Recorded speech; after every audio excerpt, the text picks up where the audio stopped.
아시리아 혹은 아수르는 기원전 25세기에서 기원전 612년 사이에 지금의 중동지방, 즉 메소포타미아 북부 지역에서 티그리스강 상류를 중심으로 번성한 고대 근동의 최강 국가였습니다. 아시리아의 광대한 영토는 잘 훈련된 강력한 군대, 조직화된 관료군, 완비된 역전 제도 등에 의해 통치됐으며 특히 기병과 전차를 갖춘 강력한 군사력을 보유하고 있었어요.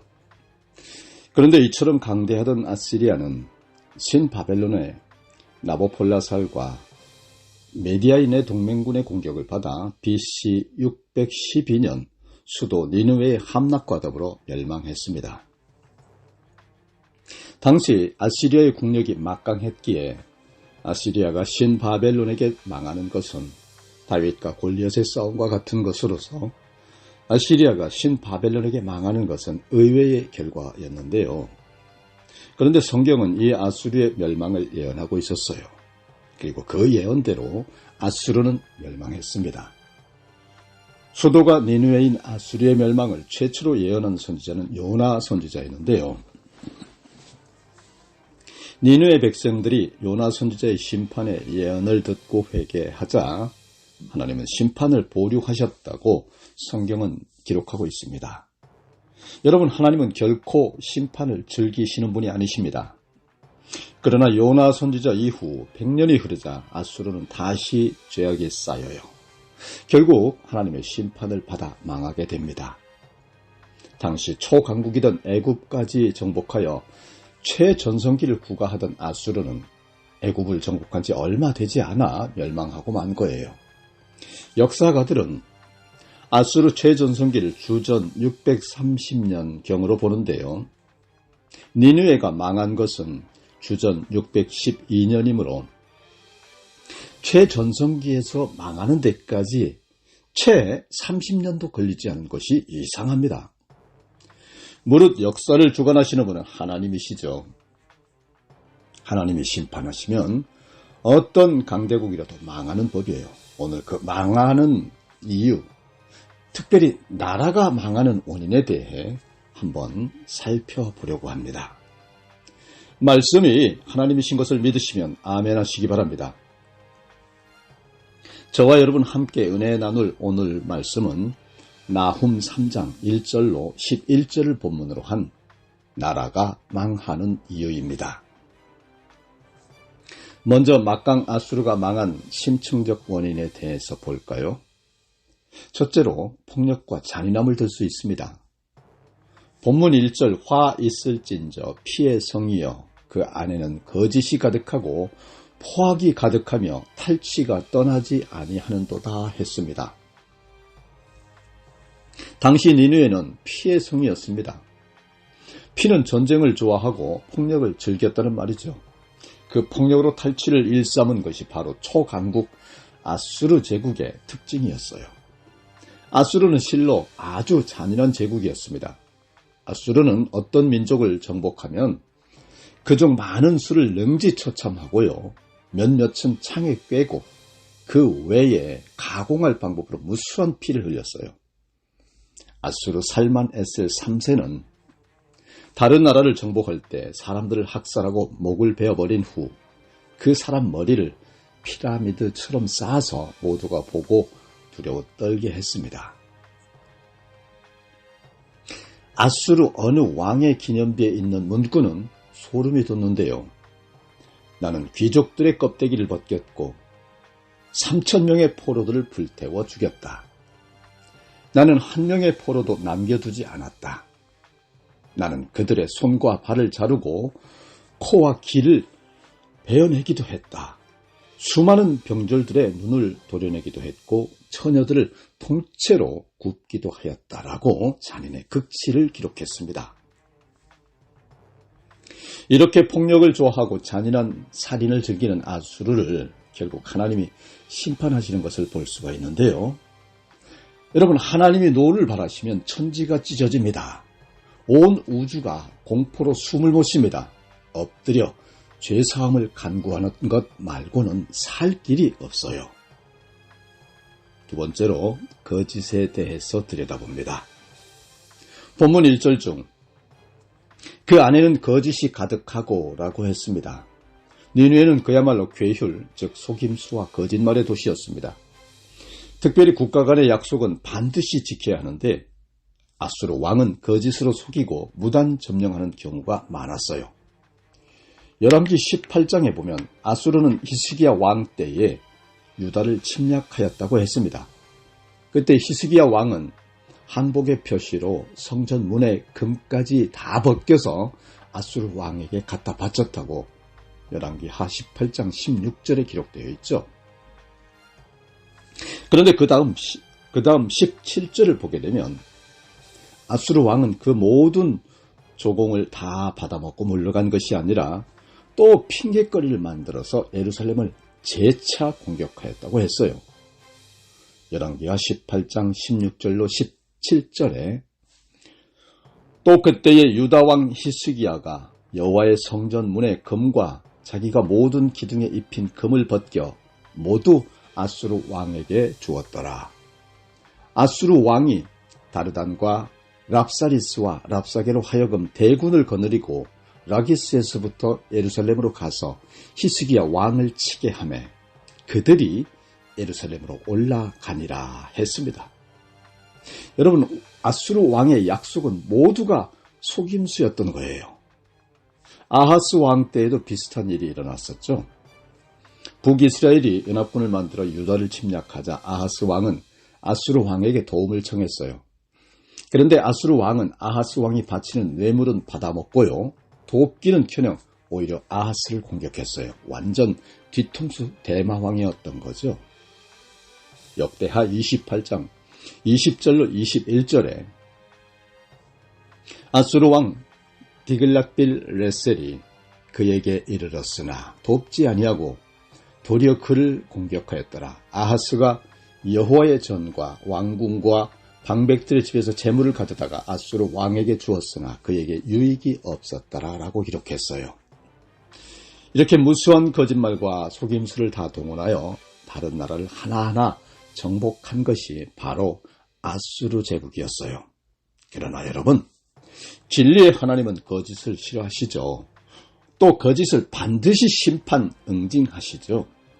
시편 52편 3절로 5절에 내가 선보다 악을 사랑하며 의를 말함보다 거짓을 사랑하는도다. 간사한 혀여 너는 남을 해치는 모든 말을 좋아하는도다. 그런즉 하나님이 영원히 너를 멸하시며 너를 붙잡아 내 장막에서 뽑아내며 살아있는 땅에서 내 뿌리를 애시리로다 라고 기록하셨지 않습니까? 세 번째로 우상숭배에 대해서입니다. 본문 4절에 이는 마술에 능숙한 미모의 음녀가 많은 음행을 함이라. 그가 그의 음행으로 여러 나라를 미혹하고 그의 마술로 여러 족속을 미혹하느니라 라고 했습니다. 음녀의 많은 음행, 마술이란 우상숭배를 의미하죠. 아수르 왕들은 국가의 중요한 정책은 무당을 불러 점을 쳐서 결정하였어요. 그게 마술, 즉 점술의 정치를 의미해요. 사랑하는 여러분, 이 부분 작금의 대한민국 정치가 오버랩되지 않습니까? 장님무사 윤석열의 머리 위에 올라탄 안전뱅이 주술사 김건희, 어디서 많이 들어본 얘기 아닙니까? 아수르 왕 시절의 주술 정치, 새빨간 거짓말 통치, 뒤통수 외교가 작금 대한민국의 정치와 너무 많이 닮아있지 않습니까? 그 끝은 뭐죠? 그 결과값은 심판이요 응징 아닙니까? 당시 아수르는 다신교 국가였습니다. 그 중에 특히 아슈르라는 신과 아슈타르라는 여신, 사랑과 풍요, 전쟁의 여신을 지극정성으로 섬겼어요. 아슈타르 여신은 로마에게서는 비너스 여신이라고 합니다. 아수르는 이렇게 다신국 우상숭배로 악명이 높았어요. 정권 유지에 도움만 된다면 만 가지 신을 다 섬겼어요. 다신 잡탕주의였습니다. 심지어 아수르는 자신들만 우상을 섬기는 데에 만족하지 않고요. 정복한 나라에 우상 숭배를 강요하기까지 하였어요. 즉 아수르는 정복한 나라들이 아수르의 신을 섬기고 아수르 신에게 영원한 충성을 하도록 강제 맹세를 시켰던 거예요. 열왕기하 16장에 보면 유다왕 아하스가 아수르 왕에게 조공을 보내고 아수르 신을 섬기는 제단을 예루살렘 성전에 만드는 것을 볼 수가 있어요. 아주 처참한 굴복이죠. 열왕기하 16장 10절에 아하스 왕이 아수르 왕 디글랏 빌레스를 만나러 다메섹에 갔다가 거기에 있는 제단을 보고 아하스 왕이 그 제단의 모든 구조와 제도의 양식을 그려 제사장 우리아에게 보냈더니 라고 했습니다. 여러분, 도대체 왜 아하스 왕이 아수르 왕을 만나러 니느웨가 아니라 다메섹으로 갔을까요? 당시 아수르 왕들은 전쟁을 할 때 자기 제단을 따로 가지고 다녔다고 하는데요. 그래서 전쟁에 승리하고는 아수르 신에게 제사를 드렸다고 하는 거예요. 지독한 우상주의 아닙니까? 주술과 우상 숭배와 온갖 거짓이 난무하는 작금, 대한민국 정치와 너무 많이 닮아있지 않나요? 열왕기하 16장에 아하스 왕이 다메섹에게 가서 제단을 보았다는 것은 아수르 왕이 아람을 정복하고 아람의 수도 다메섹에서 자신의 신에게 감사 제사를 드렸다고 하는 건데요. 아하스가 그 제단을 보고 감동을 받아서 예루살렘의 아수르 신에게 제사 드릴 제단을 만들어 달라고 지시했다는 것이 아닙니까? 그래서 아하스는 자신이 아수르 신에게 충성을 다하는 신하라고 하는 것을 보여주고 싶었던 것이 아닙니까? 정말 살아계신 하나님 앞에서 이러고도 무사할까요? 이렇게 아수르는 다른 나라의 우상 숭배를 강요하는 만행을 저질러 결국 대노한 하나님의 심판을 자초한 것이고 가차없이 응징을 받게 되었다라는 거죠. 국가든 개인이든 하나님 무서운 줄 알아야 합니다. 네 번째로 교만에 대해서입니다. 본문 8절에 내가 어찌 노아만보다 낫겠느냐 했습니다. 노아만, 노는 도시라는 뜻이죠. 아몬은 태양신의 이름이고요. 태양의 도시라는 의미죠. 이 노아몬은 당시 애굽의 수도입니다. 애굽의 수도는 당시 나일강 상류에 있는 테베라는 도시였는데 성경은 노아만이라고 기록했어요. 노아만이라는 도시는 아수르에 의해 멸망당할 때까지 약 1400년 동안 근동 지방의 제1의 성이었습니다. 전설에 의하면 노아몬은 나일강을 낀 천혜의 요새였다고 해요. 그래서 8절에 그 노아몬은 강들 사이에 있으므로 물이 둘렸으니 바다가 성루가 되었고 바다가 방어벽이 되었으며 라고 기록했어요. 여러분, 여기서 말하는 바다는 실제 바다가 아닌 노아몬을 감싸고 흐르는 나일강의 큰 규모를 보여주는 비유적 표현이었고요. 문헌에 의하면 노아몬은 성의 둘레가 약 38km에 이르렀고 성문도 100개나 되었다고 합니다.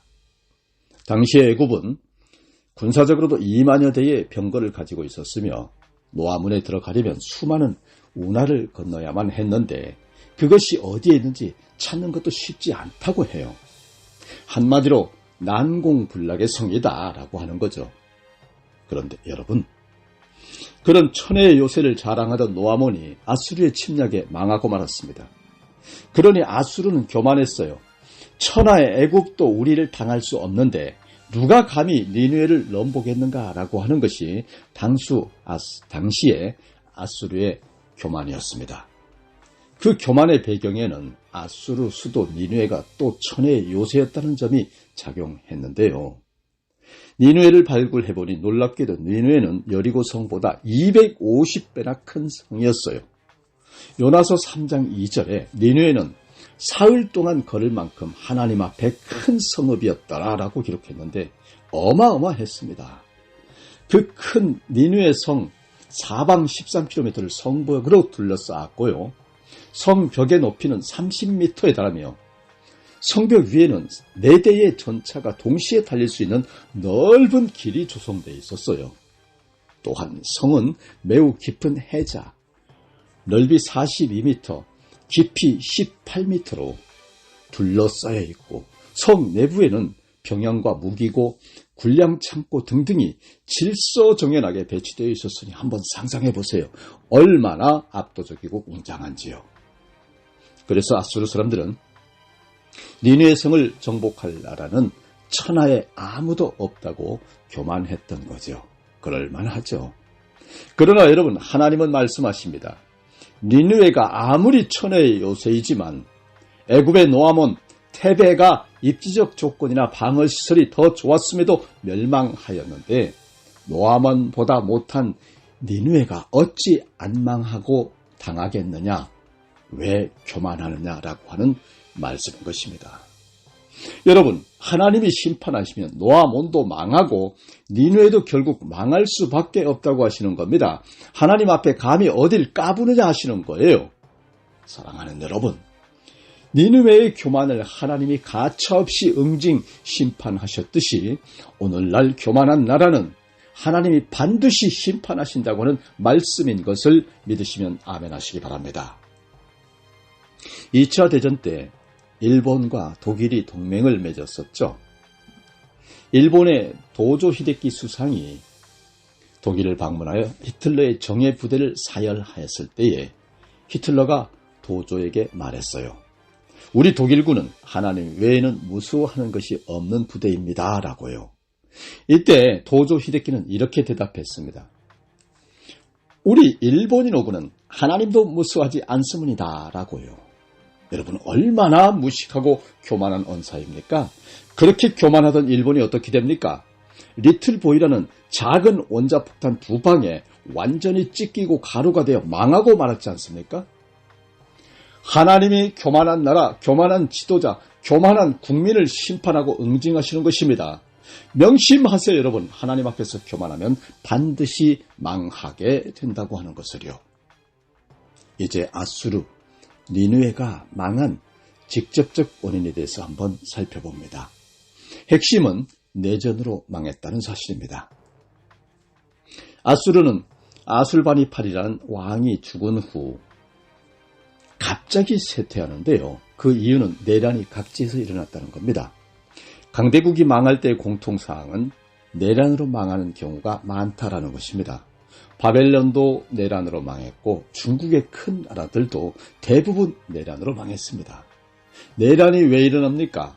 그동안 아수르가 저지른 포악과 약탈이 너무 컸기 때문에 그러는 것 아니겠어요? 그래서 예수님이 말씀하셨어요. 마태복음 26장 52절로 칼을 가지는 자는 다 칼로 망하느니라 라고요.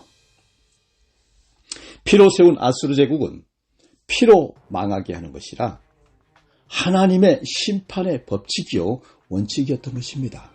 또 홍수로 망했다는 점도 주목해야 합니다. 니느웨는 주전 612년에 망해서요. 주후 1846년에 그 성체가 발굴되었는데요. 발굴해보니까 도시 위로 토사가 6m가 쌓여 있었다고 해요. 여러분, 이것은 엄청난 홍수가 니느웨를 덮쳐버렸다는 것을 뜻합니다. 당시에 기상이변이 생겨 큰 홍수로 도시들이 잠기고 급격히 국력이 쇠퇴되어진 상황에서 신바벨론의 침략을 받아 아수르가 멸망했다고 보는 것입니다. 그런데 여러분, 니느웨가 홍수로 망한다는 것은 나훔 선지자가 이미 예언했던 일이죠.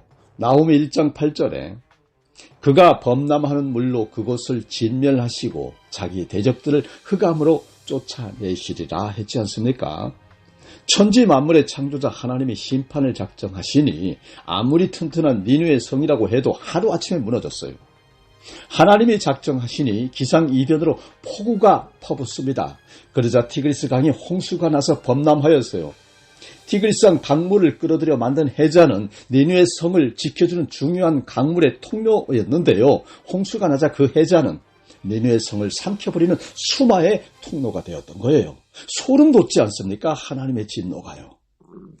그토록 막강했던 아수르가 갑자기 망한 원인은요, 내전과 홍수였습니다. 나라가 망하는 데는 다 이유가 있어요. 내전과 홍수가 무엇 때문에 생겼겠습니까? 오랫동안 저질러온 피와 폭력과 거짓과 우상숭배로 진노하신 하나님이 일으키신 거룩한 응징의 자연적 산물이기 때문이에요. 그것이 여러분 성경의 증거이신 것입니다. 말씀이신 성경의 기록은 1.1획도 안 이루어지는 것이 없습니다. 한 나라가 망하는 주요 원인에 대해서 한번 정리해 보겠습니다. 1975년 일본 문예춘추라는 유명한 잡지에 실린 논문이 큰 화제가 되었었죠. 제목이 일본의 자살이었는데요. 국가도 자살할 수 있다는 말에 이목이 집중되었었죠. 나라가 망할 때 보통 두 가지 요인이 있다고 합니다. 한 가지는 외부의 침략이고요. 또 한 가지는 내부의 문제인데 나라가 망하는 요인을 연구해보니 외부의 침략으로 망하기보다는 내부의 문제 때문에 망하는 경우가 훨씬 더 많았다라고 하는 거예요. 그래서 논문 제목이 일본의 자살이었던 건데 일본이란 나라가 스스로 망하는 일만은 결코 없어야 되겠다는 것이 그 글을 쓴 목적이었다고 합니다. 자, 여러분. 아수르가 갑자기 망한 원인은 내부의 문제가 컸다. 즉 아수르는 자살한 국가인 것이다 라는 것이 성립되는 것일까요? 일본 문예춘추에 실린 국가의 자살이란 논문도 여러 나라의 멸망을 분석해본 결과 대부분 외부의 적이 아닌 내부 요인 때문에 스스로 붕괴한다는 결론을 내렸던 것인데요.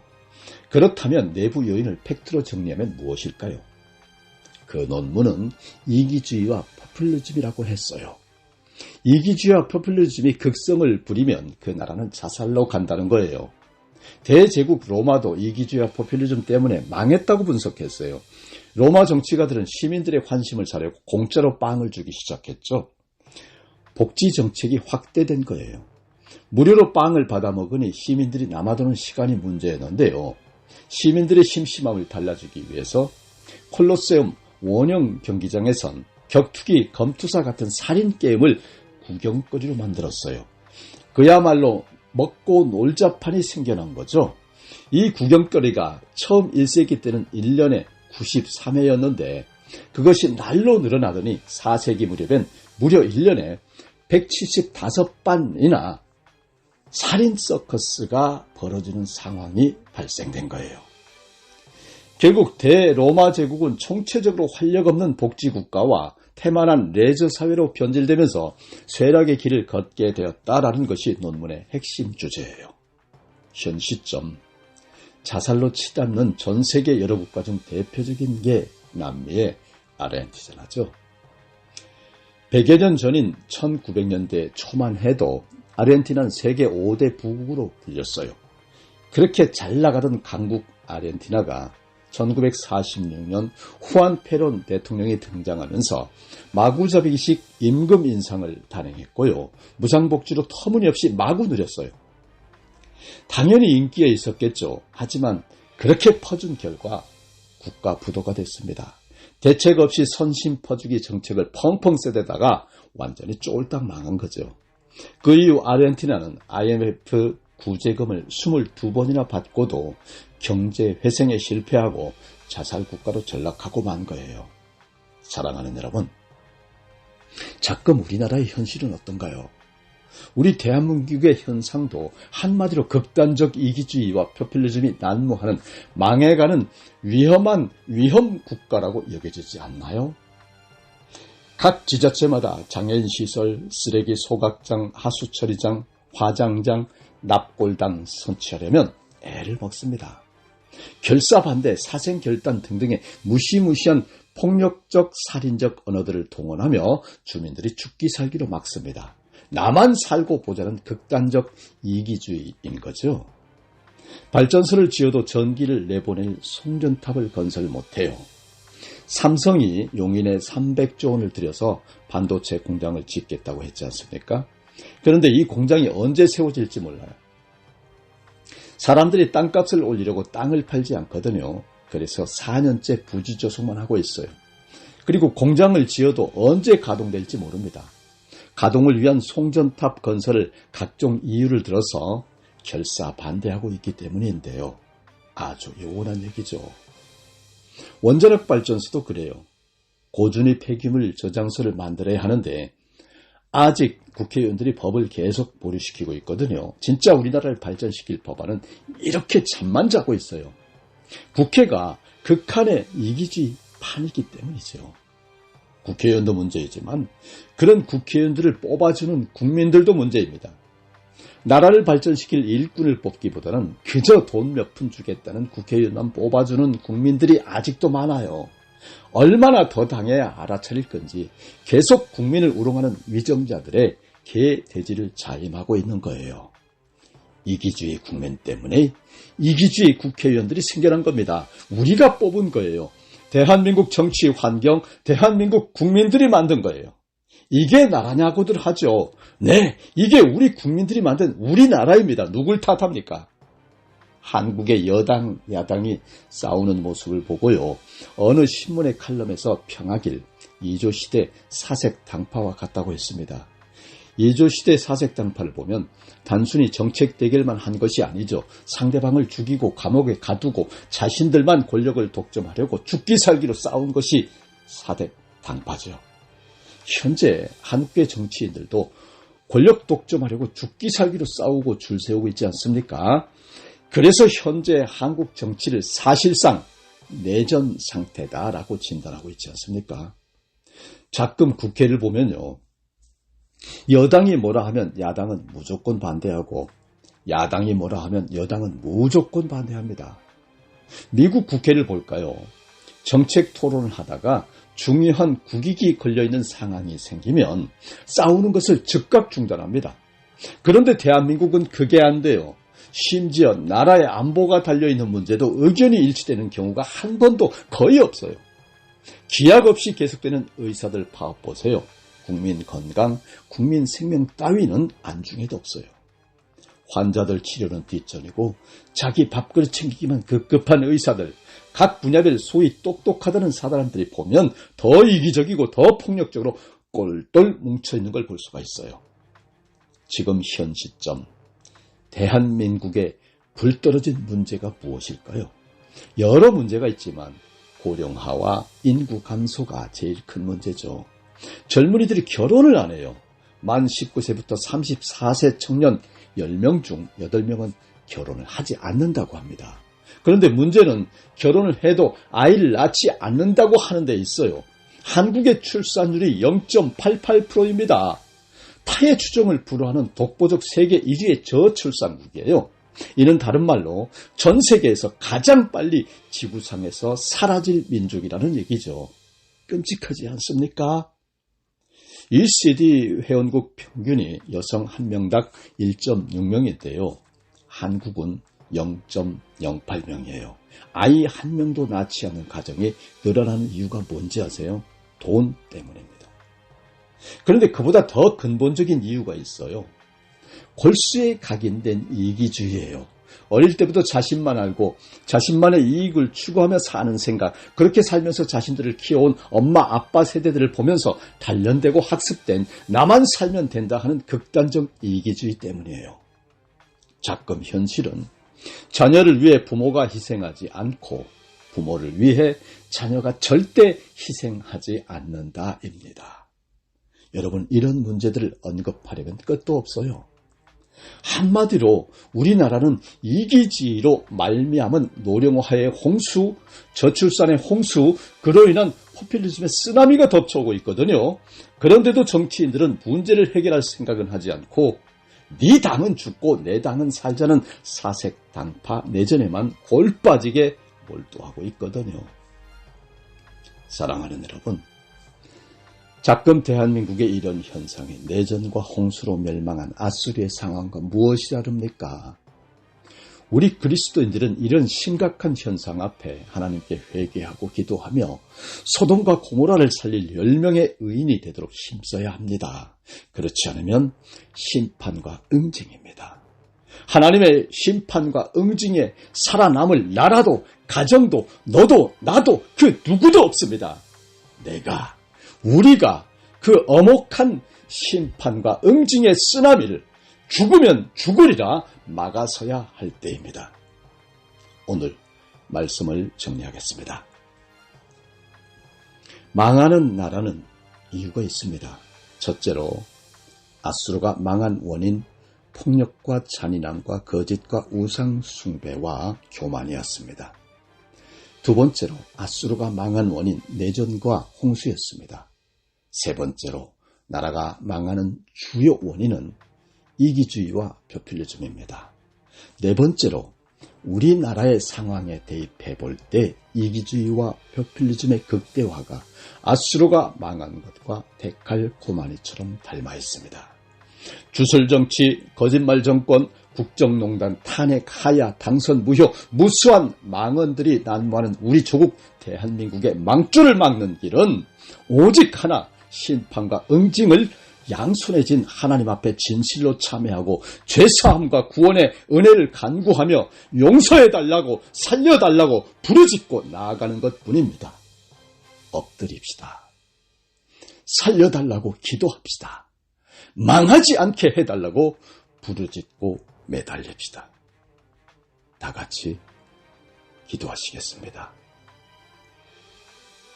거룩, 거룩, 단 한 분이신 무한사랑 만군의 여호와 하나님 아버지, 죄된 세상, 죄된 너와 나와 가정과 사회와 국가와 민족 온 세계의 죄값을 대신하여 독생자 예수 그리스도를 이 땅에 우리를 위하여 보내주시고 모진 십자가 속죄함으로 매달려 죽게 하시고 그 피로 우리를 구원에 이르게 하신 놀라운 은혜와 사랑에 감사드립니다.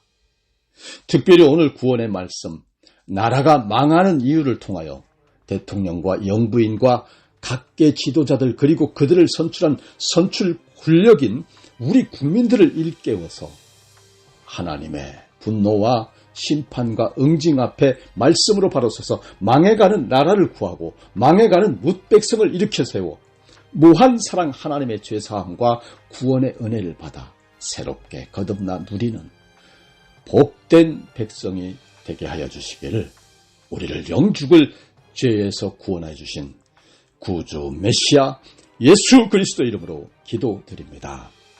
아멘.